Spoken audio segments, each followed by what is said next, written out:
É isso aí, olá alunos da mediação, bem-vindos a mais uma aula, aula 19.1, não é mesmo, professora Tabita? É isso, galera, vamos com tudo, que nós estamos já praticamente concluindo as aulas, né, de biologia aqui do terceiro ano, mas segura aí que ainda não terminou, a gente ainda está na aula hoje, aula 19.1, vambora? É isso mesmo, mas antes, só lembrando aí aquele momento de homenagear aquela turma aí que... Turma é essa da Escola Maria de Matos e Silva, Distrito de Rondominas, de Ouro Preto, da professora Patrícia. Então, Eita, grande turma beijo. grande, hein, Patrícia? Bem a Deus, essa turma aí deve dar um carinho no coração, né? Umas quentadinhas no coração. É isso aí, beijos no coração, queridos alunos. É isso mesmo. Mas meu tem diretor, outra turma. Pois é, meu diretor, corta pra telinha de novo, que a gente tem mais outra turma aí, tá bom?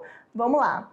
Além da Escola Maria de Matos, vamos também homenagear o pessoal da escola Ricardo, de lá de Ariquemes, da professora Maristela. Então, um grande abraço, beijos. Professora Maristela deve ter percebido, ela falou, uai, mas eu mandei foi vídeo. Pois é, a professora aqui ó, deu um jeito de pegar todos os seus alunos da sua turminha, tá bom? A gente fez um recorte ali e colocou a sua turminha ali todinha. E eu quero que vocês prestem bastante atenção nessa aula. Além da Escola Ricardo Catanhete, a gente tem mais uma aí pra gente homenagear. Já é o dia deles. Isso mesmo, vamos lá, gente. É o pessoal da escola professor Francisco Desmoretti Passos, também de Ouro Preto, da professora Patrícia. Eita, prof, que turma linda. Tá, cadê ela? Tá ali. Ela fica bem, ela quase tá bem escondidinha. Olha Patrícia. aqui a turminha. Isso mesmo. Então, ó, pessoal, um grande beijo, tá bom? Que vocês concluam um ano muito bacana aí com a biologia. E vamos começar com a nossa aula, né, professora Tabita? Vamos embora. Muito êxito. Tá bom? Já lembrando aí que essa aula também é uma aula muito importante, porque a gente vai começar a trabalhar, né, a natureza em crise, homem versus natureza. Vamos falar de equilíbrio ambiental. Deixa eu ver se está marcando aqui a caneta. Vamos falar de equilíbrio ambiental, desequilíbrio ecológico, consequências do desequilíbrio ecológico. Aí vamos lá, vamos estar citando aqui sobre desmatamento, queimada, as causas poluição, desse desequilíbrio, né? Enchentes. Lembrando, gente, que o Enem, né, no caso a avaliação externa aí, o Enem, ele geralmente gosta de cobrar, enfatizar essas situações que acontecem no dia a dia, no cotidiano aí. Então é importante aí que vocês prestarem bastante atenção nessa aula. É uma aula gostosa, legal, que já faz assim referência, ela traz referências ao que a gente já vem estudando dentro da ecologia, ciclos biogeoquímicos, que foi a aula anterior. Então vocês vão ver que algumas consequências, qualquer mudança que tem vai alterar, né, o equilíbrio ecológico. Então, mas vamos começar, né, professora Tabita? Vamos lá, equilíbrio ambiental, olha que imagem linda, né? É a relação estabelecida entre os organismos e que são vitais para a manutenção dessas espécies. Isso aí é só para vocês terem uma noção do que seria, né, o conceito do equilíbrio ambiental. Quando a gente fala... Vem cá, prof. Quando a gente fala de equilíbrio ambiental, aí a gente conversou, né, na aula, que a gente estava falando sobre matéria e energia. Você tem que ter em mente o seguinte, o ambiente, o ecossistema onde esses organismos estão inseridos, certo? Naturalmente, eles vão trazer algumas interferências que eles próprios criam no seu ambiente. Tá? Eles têm ciclos de vida, eles têm ciclos metabólicos para que o seu organismo esteja atuante naquele meio, certo? Então, o que a gente conversou nas aulas anteriores sobre esse equilíbrio é que ele, na verdade, dentro da ecologia, a gente gosta mais do conceito de quando você está com um ambiente estável. Não tem quando você tenha, infelizmente, né, a gente já passou por algumas situações aí de saúde, e aí você pergunta de um ente querido, por exemplo, qual é o quadro dele, né? Então, o médico vai dizer lá se está estável, se está instável. Ou seja, quando a gente fala de estável dentro do ambiente, quer dizer que está tudo fluindo naturalmente, certo? Mas que pode acontecer, esse quadro pode sair desse quadro estabilizado para uma desestabilização. E essa desestabilização que nós vamos trabalhar, né, nessa aula é justamente provocada, né, muitas delas pela ação antrópica, ou seja, pela ação humana, a gente colocou, olha, a professora Laís colocou na parte final dessa aula, e também a gente tem aqueles fatores naturais, tá? Os desastres naturais. Então, você tem que ter com isso na sua mente, tá bom? Então, o equilíbrio está relacionado à estabilidade daquele ambiente, tudo bem? Então, vamos lá. Isso aí, vamos lá para nossa telinha, prosseguindo aqui, né, os aspectos do equilíbrio ecológico, né? A manutenção estável dele, a população de tamanho estável, aquilo que a professora Tabita já deu uma deixa aqui, né? Equilíbrio de fluxo de energia em um ecossistema, né? Frequência de genes estão em equilíbrio. Então, são os aspectos relacionados a essa estabilidade no ambiente. E qualquer alteração num desses pontos, num desses aspectos aí, com certeza já cria um ambiente desequilibrado. Vocês lembram quando nós estávamos falando lá sobre os aspectos, fatores ecológicos de atuação e de expressão? Lembram disso? Então, quando a gente fala aqui desses pontos de população de tamanho estável, ou seja, está acontecendo a taxa de natalidade e mortalidade a um nível de manutenção, né? Tem que nascer, tem que morrer. Faz parte do ciclo de vida de cada ser. E aí a gente está falando aqui no caso de populações. Toda vez que a gente fala de mortandade e natalidade, é a população. Então, quando essa população ela alcança essas taxas, tanto de nascimento quanto de morte, vamos dizer, em um certo equilíbrio, aí está tudo fluindo bem. Então, quando a gente fala de fluxo de energia, a gente está falando o quê? Das cadeias alimentares, ou seja, tudo aquilo que vai ser passado de um organismo para outro, a partir lá dos seres autotróficos, né? Seja no ambiente aquático, no ambiente terrestre, plantas, né? Fitoplâncton, enfim. E aí a gente tem essas frequências. Então, a população, ela vai nos dar um diagnóstico desse potencial de equilíbrio, de estabilidade. População tá ok? Beleza, fluxo de energia está acontecendo, ou seja, temos indivíduos ou espécies de cada nível trófico para que essa energia esteja passando dentro desses níveis tróficos e aí você tem essa ciclagem de matéria e tudo. Esses indivíduos dentro dessas populações que formam essas comunidades, eles estão ligados aqui, ó, com essa frequência gênica. Cada espécie tem que ter um quantitativo de população, de indivíduos da população, para que esse fluxo gênico mantenha a sua variabilidade.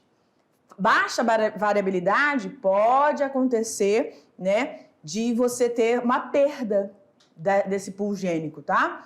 Então vamos seguindo. Prosseguindo aí, o equilíbrio ecológico é um requisito para a manutenção da qualidade e das características essenciais do ecossistema ou de um determinado meio, né? Mais um ponto aí. E não é uma situação estática, aquilo que a gente falou no início, pode ser instável, né? Mas um estado dinâmico no amplo contexto das relações entre os vários seres que compõem o meio, como as relações tróficas, aquelas etapas que a gente viu, o transporte de matéria e energia. Então, qualquer alteração, qualquer situação que venha, né, a surgir, pode sim tornar aquele ambiente instável. Aí entra mais o que a gente vai falar nessa aula.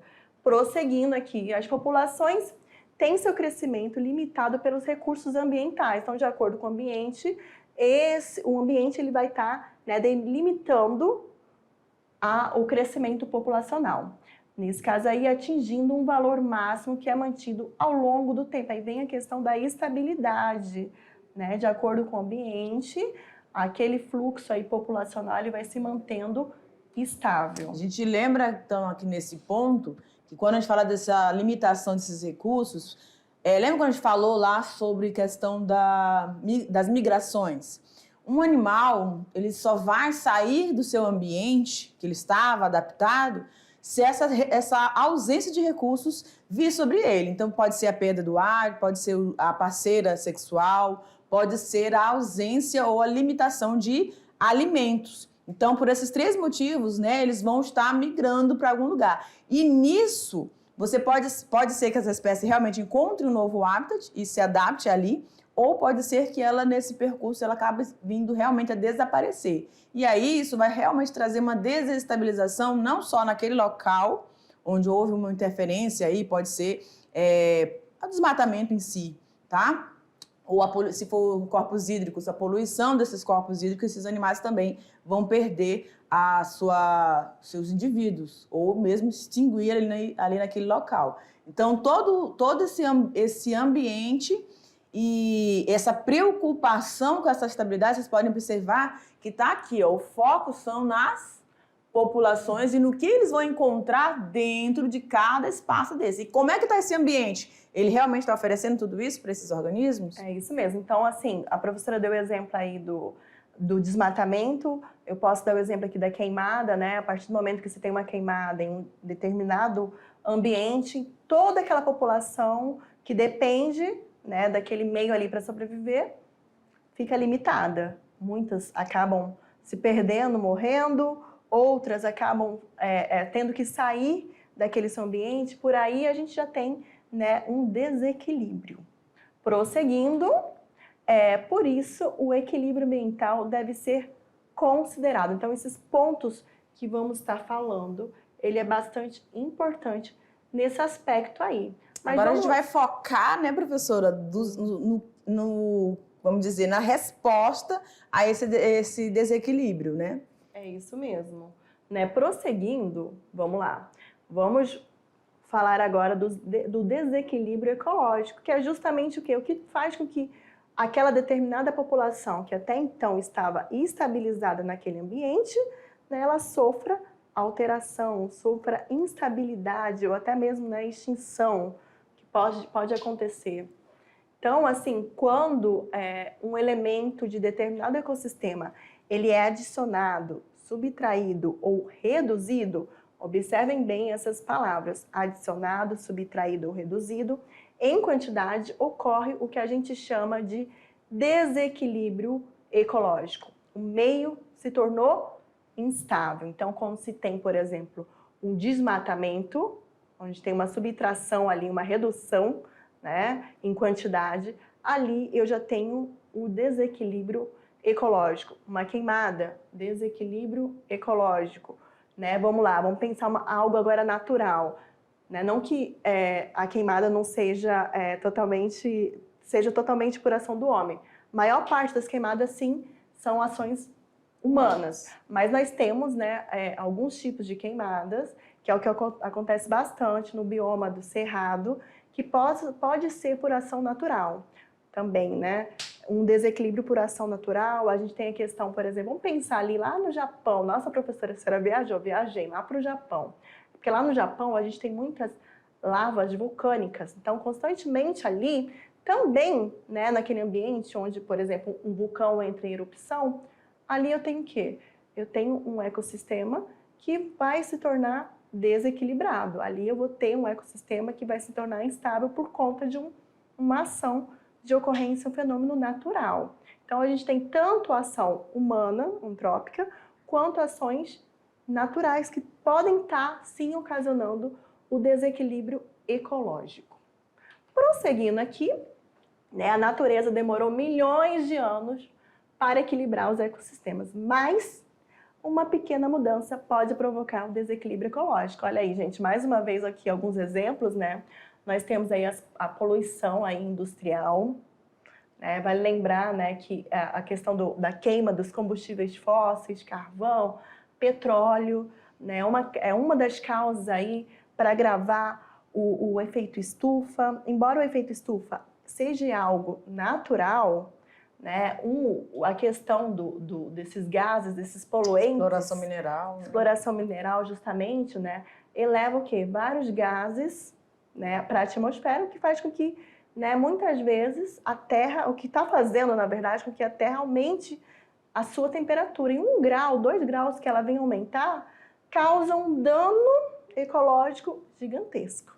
Né? Além disso, né, outra imagem aqui, a imagem clássica das queimadas, que a gente tem, que aqui, infelizmente, na nossa região, é algo bastante comum. Né? Ainda a gente tem essa cultura, né, da queimada, infelizmente, né? E também a questão de substâncias tóxicas, né, que é bastante utilizado aí em indústrias, também é outro ponto, né, que pode estar agravando esse desequilíbrio ecológico ambiental, né, pode-se dizer também ambiental. Vamos prosseguir aqui, né, mudanças podem originar reações em cadeias e repercutir diretamente no funcionamento do ecossistema. Lembra que a professora falou da questão, deixa eu só voltar aqui, só para a gente fazer um apurado, da questão dos poluentes que estão sendo assim emitidos na atmosfera? Então, quando a gente tem esse excesso aí de poluentes, a gente pode ter um aumento na temperatura da Terra. Quando a gente tem esse aumento na temperatura da Terra, que seja mínimo, que seja 1, 2 graus, a gente vai ter reações em cadeias em vários pontos da nossa Terra. Desde, por exemplo, aí, né, o derretimento de geleiras. Aí os animais que vivem nesse meio, nesse ecossistema, eles ficam prejudicados. Por quê? Porque eles estão acostumados com aquele ambiente estável, mas aí vem o desequilíbrio desse, então aquela população ali ela começa a ser dizimada, reduzida.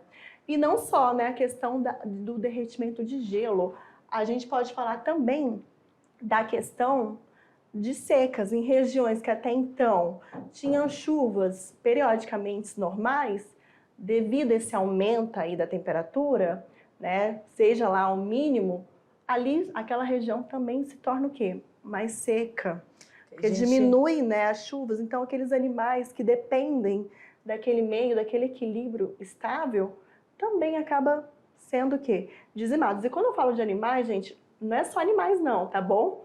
Animais, plantas, todos os organismos que vivem naquele meio, tá? Só para enfatizar. Tá tudo interligado, justamente. Não tem como. Um dos dados recentes aí desses estudos das regiões árticas nossas apontaram, né, várias ações, né, ou desequilíbrios que aconteceram de poluição, param tudo, a gente tem o movimento das massas de ar, né? Vocês lembram aí das aulas de geografia. E isso faz com que muita poluição, muitos poluentes acabem migrando para essas regiões e se estendendo. E depois, gente, elas vão retornar tudo novamente, porque isso aqui vai derreter, vai ser incorporado aí na água, e aí os alimentos. Então, tudo, a gente acaba se auto-prejudicando de qualquer forma. Ah, mas eu estou estou queimando aqui na minha região, ou eu estou poluindo aqui o recurso hídrico daqui, mas vai tudo para o oceano. Né? Eles estão se interligando. Então, não tem como eu dizer que eu não vou estar interferindo globalmente. Eu acabo interferindo globalmente. Tá? É isso mesmo, né? Um pontinho assim interfere no mundo inteiro, na Terra inteira. Então, prosseguindo aqui, né? Uma das causas do desequilíbrio ambiental é a poluição. Né? A gente falou, citei ele o efeito estufa, mas uma outra causa deixa eu só grifar aqui para vocês, é a poluição, que também a gente vai estar falando nos próximos, né? Vamos estar falando nas próximas lâminas. Então vamos lá, gente. A ação do homem é a principal causa de desequilíbrio ecológico na atualidade. Então o homem ele é o principal causador desse desequilíbrio. Entre essas ações, o que a gente tem, professora? O desmatamento, vamos lá, deixa eu marcar aqui para vocês. Desmatamento, caça e pesca sem controle, né, fora de períodos, urbanização em áreas de matas e florestas, tráfico de animais.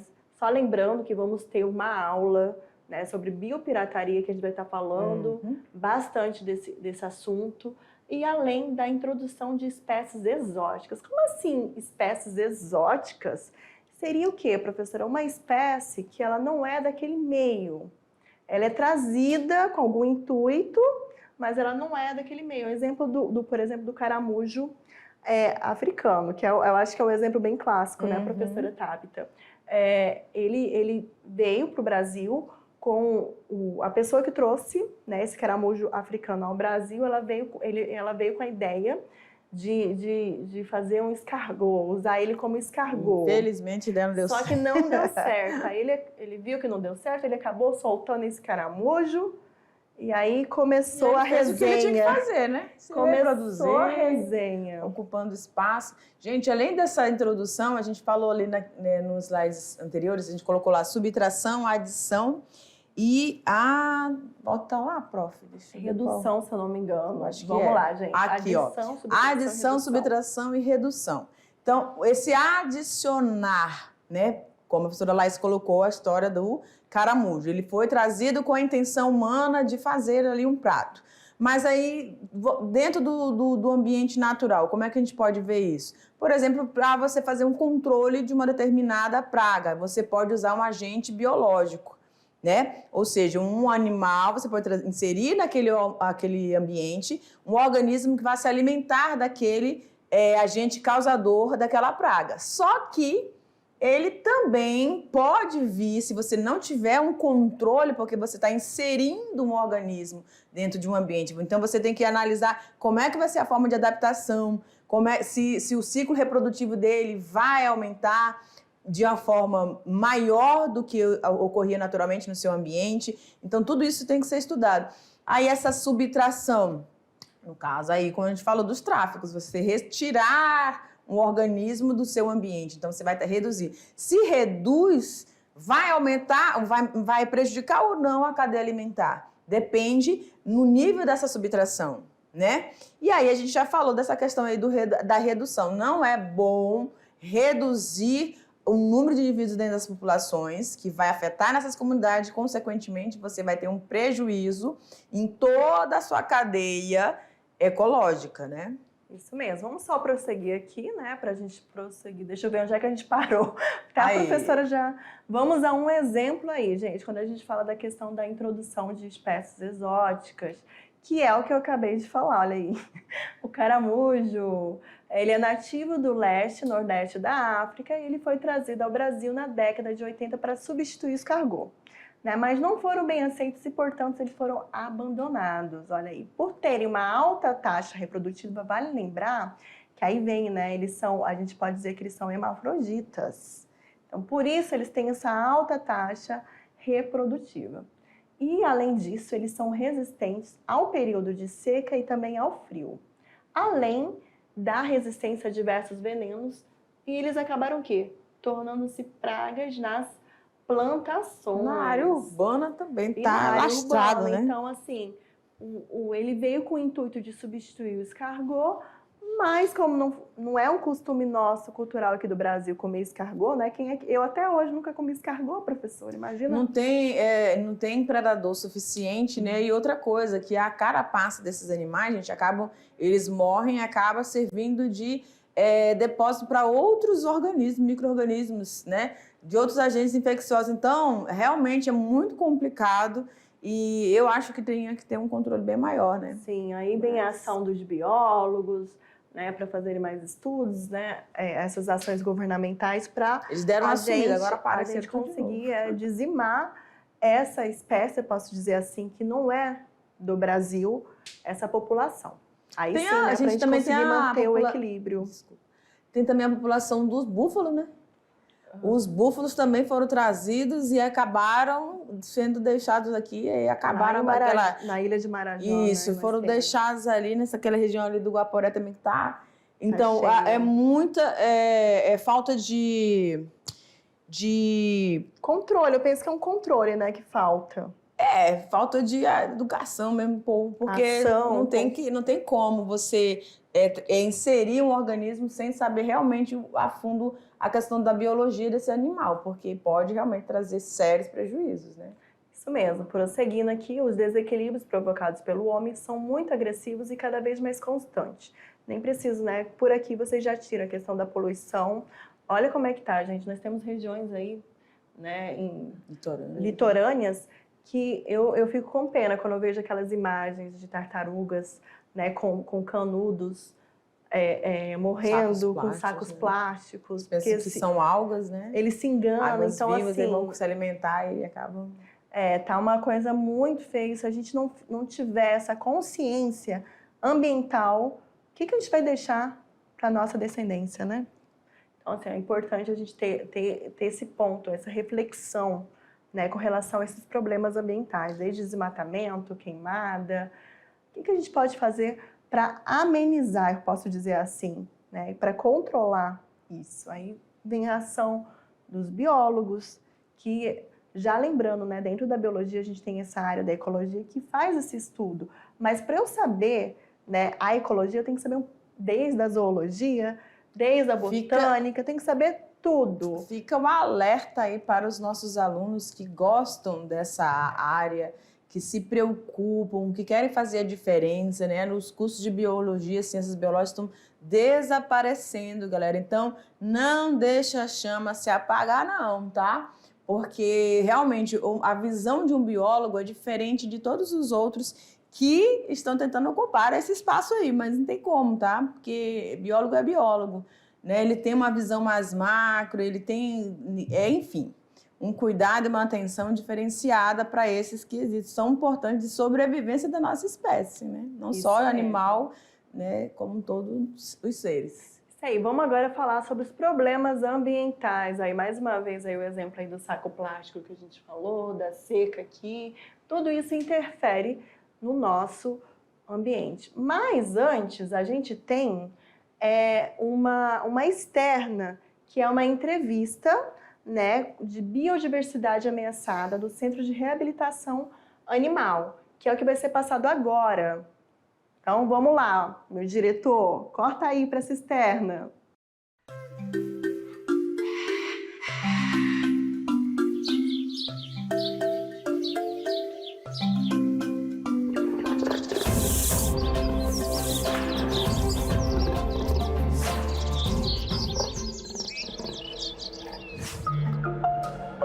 A fauna da floresta amazônica tem uma riqueza incalculável, sendo reconhecidas milhares de espécies de animais. Nos rios que cortam a Amazônia, podemos encontrar o peixe-boi da Amazônia e o boto cor-de-rosa, por exemplo. Vários peixes são encontrados nessas águas, como o pirarucu, a piranha, a enguia elétrica, a raia e o candiru. Também os jacarés, as serpentes como a sucuri, várias espécies de sapos. E na Terra, os primatas também merecem destaque quando o assunto é a fauna da floresta amazônica. Ainda temos as cotias, pacas e a imponente onça-pintada e uma grande variedade de aves, como tucanos, araras e o galo da serra, além dos insetos. Toda essa biodiversidade se torna uma complexa e rica cadeia alimentar. Mas com as queimadas e desmatamentos, sem o seu habitat natural, esses animais têm sofrido sem alimentos e muitos não resistem, acabam morrendo, chegando a quase a sua extinção.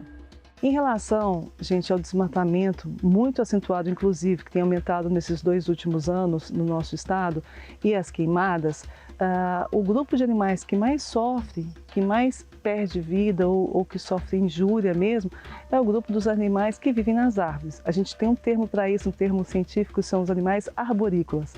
Dentre eles, principalmente os primatas, né, mas não só os primatas, a gente tem vários marsupiais, roedores que vivem na copa das árvores. Né, esquilos, enfim, vários outros animais. Esses animais, justamente por viverem só nas árvores, se você cortar ou queimá-la, não tem como sobreviver.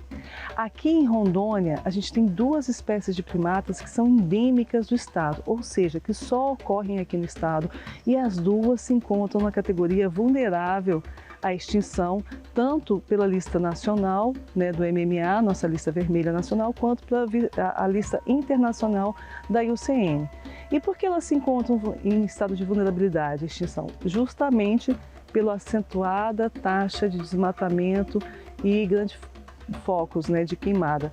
Ambas as espécies ocorrem em toda a região central do estado, a leste do Rio Madeira, a oeste do Rio Machado de Paraná, e a norte da Serra dos Pacás Novos, nessa região central, que a gente sabe que ela é cortada no sentido sudeste a noroeste pela BR-364, e se vocês entrarem no Google Earth, vocês vão ver a imagem de satélite do nosso estado, que é uma imensa espinha de peixe, né, atravessando nesse sentido diagonal, sudeste e noroeste, o nosso estado, que faz com que, na verdade, a gente só tenha 2 blocos de florestas remanescentes.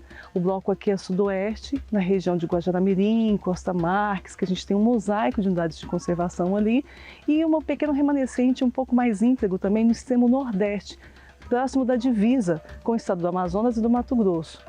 A professora bióloga Malu fala sobre alguns dos animais da nossa região que estão sendo impactados pelas queimadas e desmatamentos na floresta amazônica.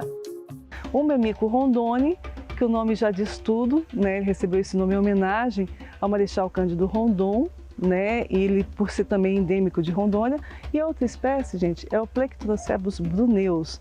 Esse nome grande, né, científico, ele é o nome do zog-zog, daquele zog-zog marronzinho que a maioria das pessoas já deve ter visto aqui na parte central do estado. A gente tem outras espécies de zog-zog também, a leste do Rio de Paraná, o Machado tem uma outra espécie, abaixo do Pacás Novos tem outra, na margem esquerda do Madeira a gente tem 2 outras, mas aqui abrange a maior parte do estado, que é mais comum e que está vulnerável de extinção, é o Plectrocebus bruneus.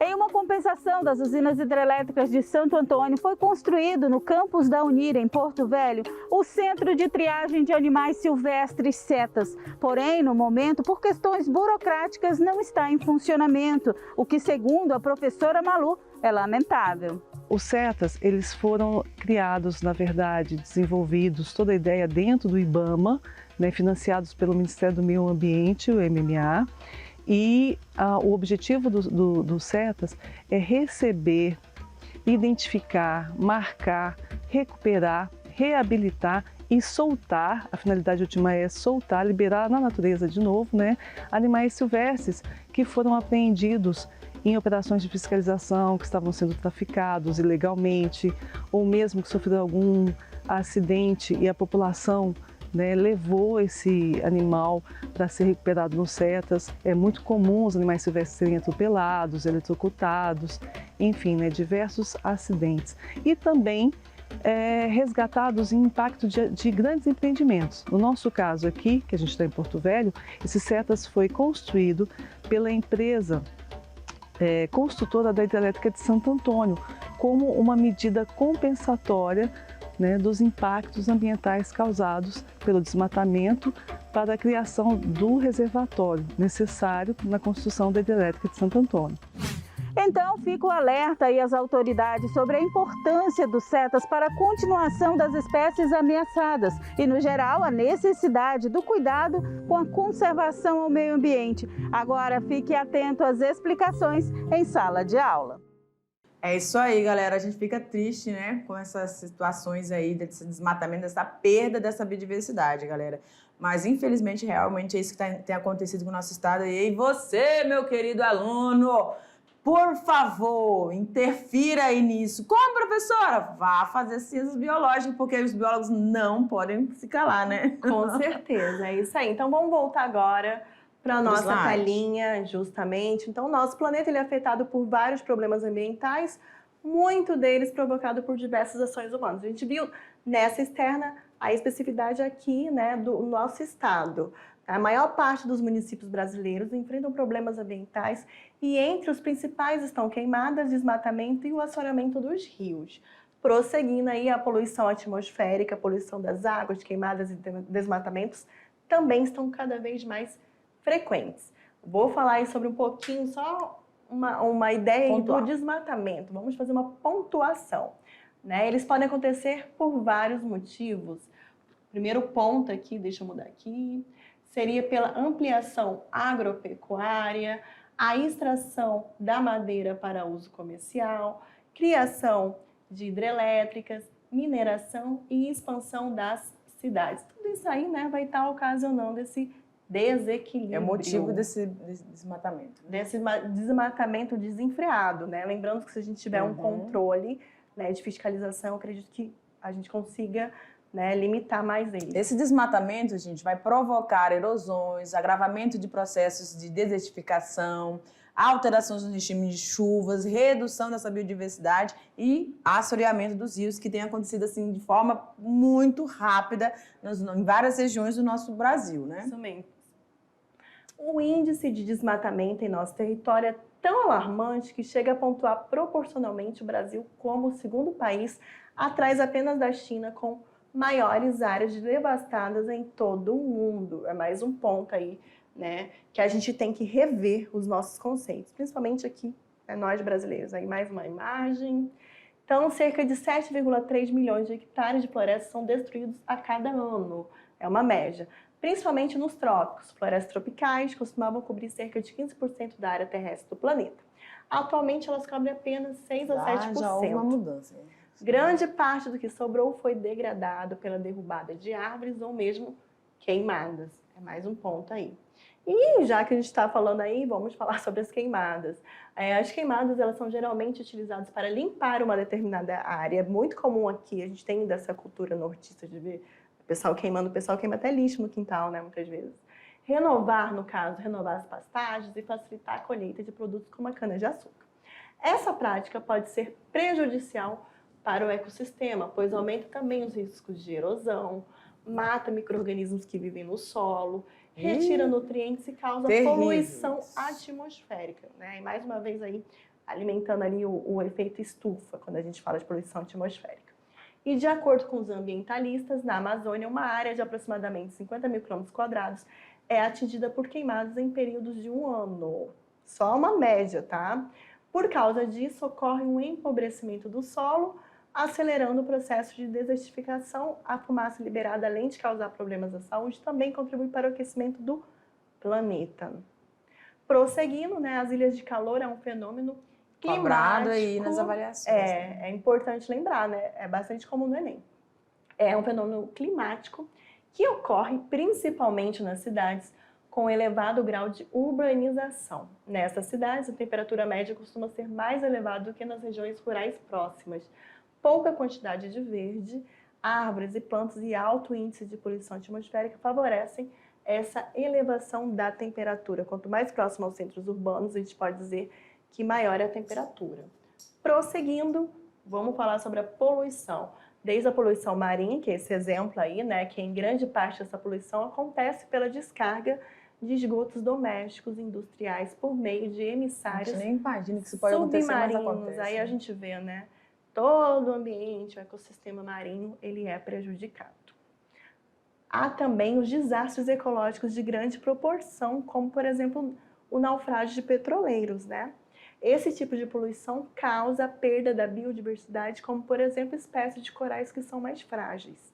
Esse termo perda é real, né? Não é uma diminuição, é uma perda. Some, desaparece, acabou. É uma extinção, tá? A perda já Quão importante é essa cadeia no ambiente hídrico, né? Pela fé. Prosseguindo aí a poluição do ar e do solo, né? Ela é causada na maioria das vezes pelas indústrias, agroindústrias e também pelos automóveis, né? Que liberam aí o dióxido de carbono, o monóxido de carbono, aí a gente pensa também no metano, tudo isso causa essa poluição. E os agentes de poluição chegam ao ar e ao solo através de emissões atmosféricas das indústrias, resíduos industriais. E a gente vai sofrendo. Disposição inadequada de resíduos também, como o lixo, né? Tudo isso, além dos aerossóis aí, gente. O uso de produtos aerossóis contribui para o acúmulo de poluição na atmosfera. E o solo ele pode ser contaminado também pelo uso indiscriminado de herbicidas e pesticidas. E, infelizmente, né, quando a gente pensa nisso aí, chega à nossa mesa, né? Então, a gente tem que ter esse olhar aí. A poluição das águas, de um modo geral, né?